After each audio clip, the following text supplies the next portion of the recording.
talk a bit louder because only you have the mic. Yeah, it's okay, right? Yes. Yeah, cool. So we'll start. We'll start. Yeah. Namaskar everyone. Namaskaram. This is Frederic Anna. Namaskaram. Yeah, I met him in the ashram. So Actually, we met over Facebook. He Yeah. was Vaisakh was the reason for me to even come here. I definitely watched his videos, and it inspired me a lot to get here. And yeah, because he was the first YouTuber that I've seen that actually was talking about how stuff work here, and it was a little bit mystical, mysterious for me how things work. And I asked him a couple of questions, and he could answer. did I me. answer? Yes, he answered me. Yeah, cool. And after you lost your phone, you even sent me a Facebook friend request. Yeah, So cool. you're always on your game Yeah. with your followers and fans and everybody who needs advice. So how did you find Sadhguru and Isha Foundation? So 2 years ago, I was actually doing a lot of spiritual stuff, and I was searching for spiritual things. I was listening to Moji, Okay. who is quite popular also on YouTube. Okay. And YouTube recommended me Sadhguru, so okay. I rolled with Sadhguru, and once I saw him, I was just like, you know, this is the man for me, or the human for me to follow in terms of spirituality. And I've never watched anything else after that. Like, Yeah, so it's like from YouTube, like Sadhguru videos. yes, all the spirituality that I was been looking at before, I just completely, you know, canceled all my subscriptions to everything else, and I just followed all the Sadhguru channels Oh, I could find. So when did you do your inner engineering, Anna? I was doing my inner engineering. I was living in Hawaii at the time, and I was really struggling with my business, and I didn't have that much money. But when I saw that he was doing inner engineering in Los Angeles, I was just completely blown away that I could do inner engineering with him.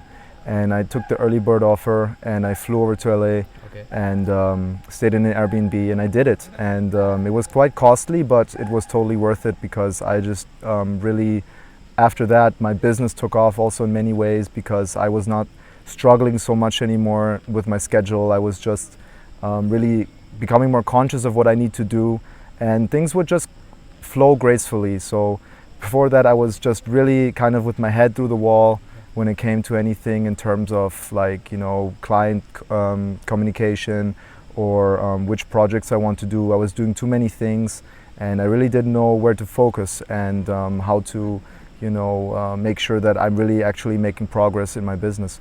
So after inner engineering, when I was doing Shambhavi every day twice, I just felt like I could concentrate better and sleep better and focus better. And actually something really funny happened, because I don't understand, but since I did inner engineering, Okay. very mystical, Okay. mysterious and mystical things happened to me actually. Okay. Like?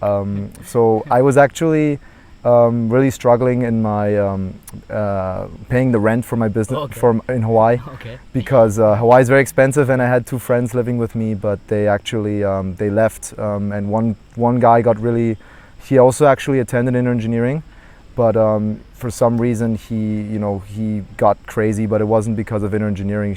It was actually a woman. She was just in general like very strange, but then she started doing certain things. She was watching like certain spiritual talks about like aliens and all this, and then Okay. she thought Okay. the FBI is Okay. watching her. Okay. And it was crazy, and they all had to leave, and then I had to pay all the rent myself, and I didn't have so much money, and I only knew, okay, I can pay one more rent. And I was laying in my hammock, and I was like, okay, I really don't know what to do. Like, I can't afford Hawaii. You know, it was like $3,000 every month with food, and my business wasn't that strong. So I was really struggling to figure out what to do, because I had a lease that I had to pay every month. And so I was thinking in my head, okay, I'm going to be kicked out of my house. I'm going to have to become homeless in Hawaii, and I'm going to have to, you know, beg on the street. Okay. And I just knew, like, usually before inner engineering, I would get very panicky in some way, and I would really get, you know, anxious, and I would, like, you know, get short breath or something. But after that, I just knew, like, you know, if I have to become homeless, it's okay. It's okay. Like, I got Shambhavi, I got Sadhguru. Like, seriously, Cool. that was what just really That's true. got me. And even here, like, now I'm here in the Isha Yoga Center, and I've been This video is being recording in Isha Yoga Center actually. Yes, we we- have a good rock over here. we just met at the Now, one thing I want to ask you is like most people ask me this question, like if we do inner engineering, like it's a kind of like a spiritual thing, right? So will we lose all our material things, and will we become like you know Yes. But from your experience, seems that even in the material world, you are getting like your business took off. Right? Yes. So So I think that in many ways we don't want so many material things after we do inner engineering. okay. I mean, I can only talk for myself, but I realize that a lot of the things I don't need, like too many clothes is unnecessary, like just having, you know, what you need, it's much more practical than carrying around a lot of material stuff. And it's still that I want material things, but now I feel that the things I want, they become actually more in alignment with who I am. Before I was more thinking about what I want in terms of what society was wanting from me, and I had this sort of ego perspective on things much more than I have now. Okay. So now I'm really much more in tune, and you know, I still have, you know, situations where I would like to have something that I don't really need. Okay. But after some time I realize, you know, I don't really need it, and it doesn't even bother me that much. It's more of our choice whether we want it or not, rather than. Yes. Also, it's more than just our choice. Okay. It's also that it's less of a mind fuck when it comes to, you know, do I really need it? No, kids can't watch this video. Oh, it's No, YouTube, it's right? Fine. No, it's fine. I was just kidding. So it's less of a situation in my head where I feel like I have these different voices, like you need this, you don't need this. Like now I have these voices, but I know I am somewhere else, Okay. and I can look at it from a distant point of view. Like the distance between the mind and body. Yes, and I become less identified Okay. with. But yeah, I wanted to talk about also the fearlessness that I was coming to attain here. Okay. Because when I got here, I was really struggling with bringing things to an end. So I would always do things to like 80%, and then for some reason I would just feel like, you know, I want to give up. Like an example, Like an example would be that, you know, in my business I was I was doing drop shipping, and I would like get some success, but then I was like, I don't know, and then I would stop this particular product on my store. Okay. Or like in general, always at the end of things I would always get a little anxious, like in exams in school. Like at the end of it I'm like, I wanted to stop right now, I don't want to finish it. Okay. You know, and here I've been really learning to follow through, and when I got here it was really crazy because I did all the different things you can do in the ashram in like the first day, and I went up the Sadhguru hill, the Sadhguru spot. So there's a spot where you can go up to here in the mountains, Velingiri mountains, and I was completely ill prepared. I didn't have any shoes, I didn't have food, water. I only had like this dhoti and a t-shirt, and at night it gets kind of cold. Okay. And it's 6 hours walking up and 6 hours walking down. But Yeah. he did a vlog on it, so you can watch Check that. it out. Yeah, it'll come right now on top. Yes.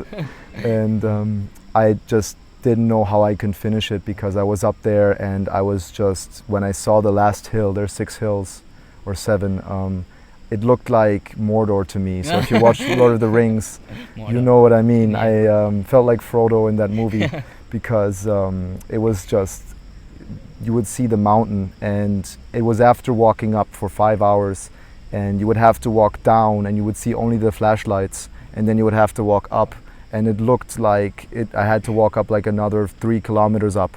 So it looked like after I did what I thought was the impossible, or the maximum extent possible, what I thought I can do, then on top of that it came even more. So for me, I always had in my mind, okay, when the mountain comes, I'm done. And then there was another mountain. And I was about to give up. It was my first day here, and I was luckily not getting any panic or anything, but then, you know, I was walking down, and one guy was like, Anna, did you go up? Like he knew, so for some reason, because every time people are going up and down, so you can't really know, has he been up before, but somehow he knew. And he became like a guide for me, and he brought me up the hill. That was one other thing that really struck me, that I can do it. That just because I think, okay, I can't do it anymore, I'm cold, I'm tired, I'm hungry, I'm thirsty, I don't have shoes and everything, I could still find this energy. And this kind of thing has been going on for me for the whole time here. So when I was doing volunteering, and I thought, you know, I can't do this, it's too much for me, or this, then I would always think about, okay, I can do it. Like I've done things that is much crazier than this, and I've been able to follow through on them. and it's something that I also feel Linga Bhairavi helped me out Okay. because she stands for fearlessness, and when I went there first time, Okay. I got such a connection with her, and I had to cry and weep. Okay. And also I did Baba Spandana program the last 4 days Okay. ago. How was your experience? It was magical and totally crazy. Totally crazy. I never thought that I could be such a fun person. So one second, Bhava Spandana is like the advanced program that you do after inner engineering, right? Yes. Yeah. So Yes, I've done before that also some Hatha Yoga stuff, Yoga, and yeah. tomorrow I'm starting Shunya process. So Okay. I've been actually doing a lot of things now lately, and really trying to catch most of it while I'm here, so that I can do my practices when I'm back home in Europe. Yeah, when I was doing Bhava Spandana, I can't talk about what we do, but I can say that what I experienced mainly. So in terms of the fearlessness aspect, you have to do a lot of things that where you think, okay, I can't do it, it's too crazy, or you really have to put 110% in it. Yeah. So after you put 100%, you still have to put the extra 10%. 10% that you didn't even know you have, to a point where you're just completely somewhere else. And it's very beautiful in the sense that you really get a grasp of the beyond through also a lot of physical action, but also it becomes more subtle during the process. I think I can say that. Yeah. But for me, what really happened was that I was able to, when you watch Sadhguru's videos, he talks about how when he was younger, he could just look at something and he would look at a glass of water for like a day, or the darkness. True. I always heard that and I intellectualized about it. I never felt it. But after Bhava Spandana program, this is happening to me now. I'm able to look at like a flower for, hour, 2 hours, really at a time. And it's still like I know the time is passing by, but I don't feel any need to look away or to do something else. Before, in my mind, there were just, thoughts here, or a person walking by there, and my eyes would look over at the person. Okay. And there was so many distractions. Yeah, okay. Too many distractions in the world. And now I feel like I can, not I feel like, I know that I can just, observe my breath, and I can do that during the day, and all the things that need to be taken care of, they are taken care of. So like right now, I'm just observing my breath, and I'm just talking to you, not thinking about it, it's just happening. But like I feel like this has been huge for me, because now I feel like it doesn't matter what I pay attention to, but everything else will just happen automatically. Okay. So it's, I think, you have you came all the way from there to make this happen. So Yes. that's great. Like the kind of reach that's the videos. Like me personally, I also watched just a YouTube video, and then I came to the ashram actually. So it's meeting new people and all. It's great. So what would you say finally to all the viewers? Like, what should they do? Like, what is the first step for them? Like, Yes. what would you recommend them? So I guess you know what the first step is if you've been watching his videos, or if you ever came across Sadhguru. Inner engineering. But personally, there's many other ways you can get going. I mean, you can, just observe what is something that you might need to learn about, because Sadhguru has videos. You can search them. You can look at his books at Isha Foundation website. They have all his books. There's probably more than 30, 40 books, and hundreds of videos, and they're all they're basically for free. And the available information there is something that I believe it is timeless and absolutely magical if you're able to really look at yourself and figure, okay, I need to learn about, this thing or that thing, because that's an issue in my life. Okay. So I think that's the best way to start. If you're not anyway someone like me or you who just become addicted to the videos and just look at all the videos, I would say if you have limited time, just spend some time with yourself, figure out, okay, what is it that bogs me? So for me, personally, my mind always has been something that, has been troubling. Sexuality has been something that has been always troubling, especially if you grow up in the West. People will know what I mean. It's just, you get very much bombarded with so many media and things that people think you should be, how you should be. And I was very attached to the physical appearance of myself and others. And so I think that's what I actually take from Sadhguru the most, is the ability to look at a problem that I have in life and just find a video, find a book, an ebook, you know, an audiobook, whatever it is that can just help me with that problem. Otherwise, just do inner engineering. You're not gonna feel like it was wasted time. Yeah, like when we say it's like a one-step solution to all, it might seem a bit, people won't like believe it, but Yes. it actually is. Yes, a it actually is. solution for everything.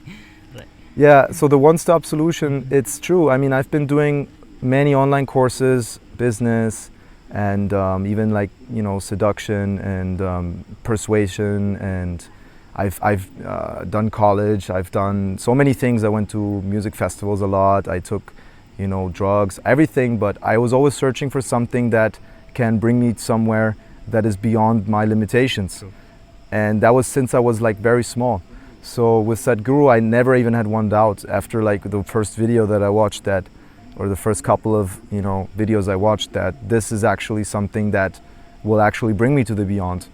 So this is the biggest thing there is, guys. Like, there is nothing bigger than the beyond, because once you're there, even for a glimpse, you're like, man, what am I doing with my life? Yeah. Like, True. there's something that is just so foreign to us, because through this body mind we have such a filter, you know, like an Instagram filter. It just filters the reality. Instagram filter. Yes, and once you see the reality, it's just something else. Yeah, we should pour most Instagram posts without filter, I think. No, you can do it, because Yeah. anyways it's psychological, the Yeah. whole Instagram stuff, and it's not wrong to be psychological. It's just that it's very limited and you never really see yourself through the psychological. So I would urge you guys to do what you can to do inner engineering, or to just come to the ashram, spend some time here, Yeah. enjoy the sacred space here. People come here, they've not done inner engineering, a couple of days later, you know, everything changes about them. When I went to Vaisakh also, the way I was before and after, people that I've never seen before, basically, they told me, man, you changed. And, you know, I knew I changed, Yeah. but people that I don't know, they said I changed. Okay. And also, since I've been doing this, I've been having so many moments in my life where I can share this with people, or I can really help people with their problems. And it's not like a woo-woo thing where I'm like, oh, just, you know, do this, do Yeah. that. It's like I'm actually able to listen to people's problems and to their situations. And through my consciousness, and not through like Sadhguru's words, I'm not repeating Sadhguru's words, I'm actually experiencing something that I can actually stand behind, and I can say this is my experience, and so people realize that, people notice that. So if you want to also be someone who, you know, like a spiritual healer, that would be one thing, but if you just want to be someone who wants to be with people fully and doesn't bullshit other people. I used to bullshit people a lot, Okay. and now I don't. Okay. Like, and I realize I don't want to do business that way. Okay. I don't want to do, you know, my relationships that way. I don't want to, you know, do any education that somebody else said I should do that I don't think is correct. Okay. So there's a lot of things happening beyond the wall that Sadhguru says in Bhava Spandana. Is like, with Bhava Spandana, you take a trampoline and you jump above Just a peak. just a peak. Yeah, peak above the stone. And I always thought, okay, a peak, how big can a peak be? Yeah. You know, but once you realize, oh, a peak means the peak of the real thing, Yeah. True. then you come to understand, wow, this is the real deal. And I hope I can, you know, just continue my journey, use the tools for transformation. Every day it's a complete transformation. Even if it's a small one, it's a complete one. Every day, I've been doing Shambhavi every day for 1 year now, pretty much 12 months. And I thought, you know, it's going to get easier, Yeah. but it's not. It's actually every time a new challenge It's to just Yeah. sit for 20 minutes, Yeah. do You it. tell that to the viewers, because I've seen a lot of them. I can't continue Shambhavi. How important is it to complete the mandala and all? Isn't it very Man, important? you know, if you don't even trust Sadhguru for 48 days, in the sense that if you're not able to even trust him for 48 days, how are you going to know that it works or it doesn't work? So if you're somewhat a person who wants to know the truth, that's what I think you are, then you need to try it fully. You cannot try it just a little bit, because it's worse than not trying it at all. If you're uncertain that you will do the practice for at least the mandalas, there's one, the first mandala you do twice a day, and then there's one where you do it once a day. then just don't do it, because if you do it and then you don't even do that, then you're going to be worse off than before maybe. Potentially you're doing yourself more harm because you're not seeing the potential of what it is. It's like if I give you good food once and then afterwards you just have junk food. Maybe it was better to just eat junk food all your life. Because once you have good food, you want to have the good food every day, because your body is actually like, wow, this is really good for me. So please, don't do it if you're not certain. If you're certain, just do it, make it happen. Take a credit line if you need for... The fees are not that big. Ask your friends, family, mother. Like you said to me, it's costly, but once you did it, now if someone asks you a bigger amount for it, would you give it still? I would spend my life okay. earning Yeah. to do this, Yeah. because it was costly at the time. Okay. But if I look at it now, it's priceless, because the life that I live now is completely different than what it was before. And again, I've been doing many things that were considered to be, you know, the end-all be-all. I had my business, girlfriends, parties, drugs, traveling, all this stuff I was doing at a very young age. But I was not at all fulfilled, because when you're in the ocean, so to speak, with the philosopher fish, if you're in the ocean, Okay. everybody tells you about the ocean, Okay. and then you want to look outside the ocean, Okay. you cannot, because you're in the ocean. Okay. So you need to disidentify yourself Okay. before you can even realize, wow, this is life. If you're just life, not realizing what it is in terms of the third eye perspective or the distant point of view perspective, then you'll always just live life not as life, actually, because you need to be looking at life the way it is. If you are life, then you're just living like an animal, but then you're not even living like an animal. You're living like a perverted life of an animal through all the psychological distortions that come with our society. So please do what you can to do it if you're ready. And also, you can also start with Hatha Yoga. Yeah. I've been seeing people, they start with Angamardana because they want to do something that is maybe less spiritual, maybe just more physical, mental, and energetical in a sense. And they love it, they take it, and they get a glimpse of what this is. Because inner engineering in many ways is the beginning and the end. So for some people, they're not ready for that yet, and that's fine. They can do Upa Yoga, they can do Isha Kriya on the app. It's freely available on Chit the app. Shakti, Yeah. I've been doing actually all of these things. Yeah, it's Even though I'm now doing all the other practices. Chit Shakti, it's very intense for me also. Chit Shakti Yeah. is something that I feel is very underestimated. Yeah, it's very, very intense actually. Chit Shakti, it stands for Chit is like your mind, and Shakti is energy or power. Yes, So if you, it's like a empowerment, it's like a visualization. And it's, I get to cry a lot of them. Oh, is it? I thought it was only me. I cry a lot, Yeah. especially the one for love, guys. Check out the one for Yes, love. Yes, if you want a You good start friend. flying and you start being in nature. And yes, it's, I mean, I don't want to sound like all woo-woo and this, that. But I mean, in many ways, you will seem like a little crazy to other people, because if other people, they live it, they are living in a world where they are ruled by their prejudgments and their prejudices. They will look at you and you might just be dancing, like we were just dancing at the mini Mahashivratri at the Adiyogi. And I mean, I'm looking at myself sometimes and I'm like, man, you used to be like so nervous when you were dancing, or thinking about how other people would think about you.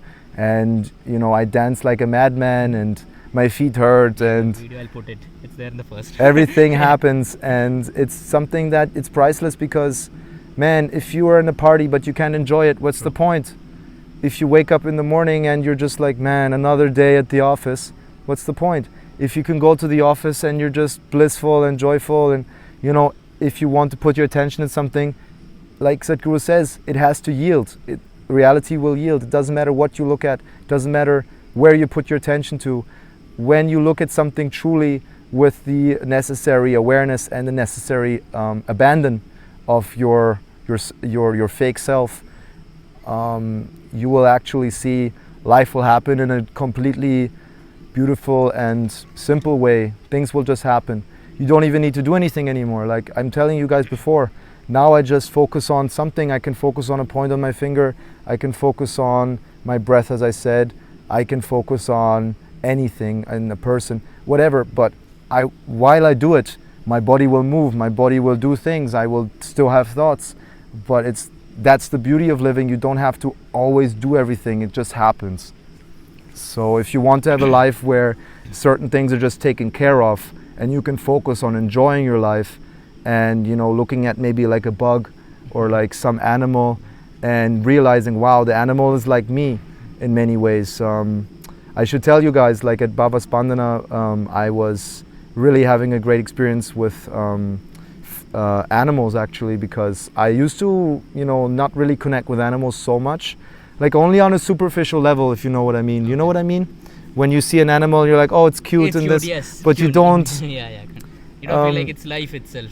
Yes, you feel like it's just some sort of, you know, thing that just is here to like eat and shit and then basically, you know, reproduce. Okay. And it doesn't have this consciousness as we humans do. That's what I used to think. Okay. But after doing Baba Spandana, actually while I was doing it, at the very end there was basically a time where we could like just look at something very intensely, and I chose to look at a flower, and I would look at this flower. It was on the tree and it was half open, and I would just go closer and closer at the flower. Just my body would want to go closer to the flower. It wanted to kind of merge with the flower, and I would got so close, and after like an hour I was so close. My chair was like tipped to the front. Okay. I would like almost fall down, but I was just so intense on this flower, and I would suddenly just smell the flower, and it was like the biggest experience in my life so far. Like just this one smell, I didn't expect it, but it was like the flower was with me in communication, and it wanted to show me, hey, I exist. Okay. And then I saw the ants that were on the flower. They had like a little colony there. Okay. And the ants were like looking at me all the time, like, who is this guy? Like, is he scary? Is he like gonna eat me up? And you know, I would just realize these ants, man, they were just really human in a sense that they would just look at me and be with me. And same happened with a butterfly. I was like a kid, man. I saw this butterfly flying by, and I would run behind the butterfly. It would like go on a grass halm. Okay. I would lay down there and I would look at the butterfly, and I would like just be with the butterfly, you know, for like 10-15 minutes, and it would still stay there. And then I'd go closer and closer. Automatically I would just like, not thinking, just happened. Like I knew how much I could go closer. Okay. So because the animal was like me, you know, I knew how much could do without it feeling threatened. And so I got so close. And then you know how like the insects have sometimes many eyes, like it looks like they have many dots in their eyes. Okay. And then there was this one dot that was like very dark. Okay. And I looked at that dot because when you look at something for a long time, you realize you look at something very minuscule at that thing at one point. Like at the beginning you look at all the things, and then you realize, okay, like one atom can be enough. One atom can be enough to just really focus on and, you know, just experience life. And so I looked at this dark spot in the middle of the eye, and I just thought it was like this eye would be like, you know, like a spectrum or something, and it would look everywhere. And then I would move my head and I'd see the dot would like follow me. Okay. And I thought, okay, it's like an optical illusion or something. And then it hit me, the butterfly's looking at me. Oh, okay. And the butterfly and I were then suddenly like, I'm like, holy shit. I'm like, you know, like, you know, what happens also when you do stay in this place, you start to cry without noticing that you're crying. Suddenly like tears will just come like this. You know what I mean, right? Yeah, definitely. I think. Yeah, Vaisakh knows 100%. Yes. Tears, we are wondering why are we crying, but yes, what is happening? Yes, but something with you is just touched, and then you just cry. And then I took the butterfly and like it went on my finger, and I would like just be with this butterfly, and I would just mother this butterfly and try to find a flower for him or her. And guys, you know, it's like these little things that you have an experience as a kid, but you forget when you grow up. You just don't have them anymore. Everything is just like, oh, what do I have to say to the girl so she likes me? Or, oh, what do I have to do in business so that I get the sale? Or what do I have to do in the interview? Or what do I have to write down in the exam? So you're never going to get anywhere with this mentality. So you need to go beyond that and just truly find something worthwhile. And maybe that is Sadhguru for you. Maybe it's something else. Yeah. But I hope that this talk could show you a little bit of distant point of view from somebody who's doing this for 2 years now, and whose life has been truly transformed. Namaskaram. But how can people contact you? Like I think a lot of people would connect with you now. Like Yes, the talk was very intense for me also. As you noticed, I didn't talk only. So how can people like through Instagram, Yes, email? I don't really use these stuff anymore so Okay, much okay. because it's not that I don't like them, but I figure only Facebook and WhatsApp for me is like Facebook? big. So if anybody wants to contact me on WhatsApp, I'm +1 area code for the US, 808 391 6693. I'm sure I'm gonna get a lot of spam now, but for the 1 or 2 people who truly If you want to wanna contact edit me, that out, maybe your email account would be enough. oh, it's fine. You know, contact fine me. with you? Yeah, It's fine with me. Then let it Contact be me. there. Yeah. On Facebook, it's Frederic, Frederic, like Fred and Eric, D. Springer. So it's Springer, and I have a photo with Maha Shivratri on my background. So if you're watching it now, Yeah. it'll be that one. If you're watching in the future, I might be somewhere else. So, but check mutual friends Vaisakh Sabu. You will know that's me. I'll link it all in the comment. So not in the comment section, in the description below. Yes. Yeah. So that's it for today's video. I hope you love Frederic Anna. He's very lovable for me also. So do subscribe to the channel and do leave your comments like whatever you want to ask, and I'll make sure Frederic Anna it reaches out to you also. Yes. That he can answer you personally. Yes. So like or dislike the video, go away. So until next time. Namaskaram. Namaskaram. I think that was really awesome. Yeah.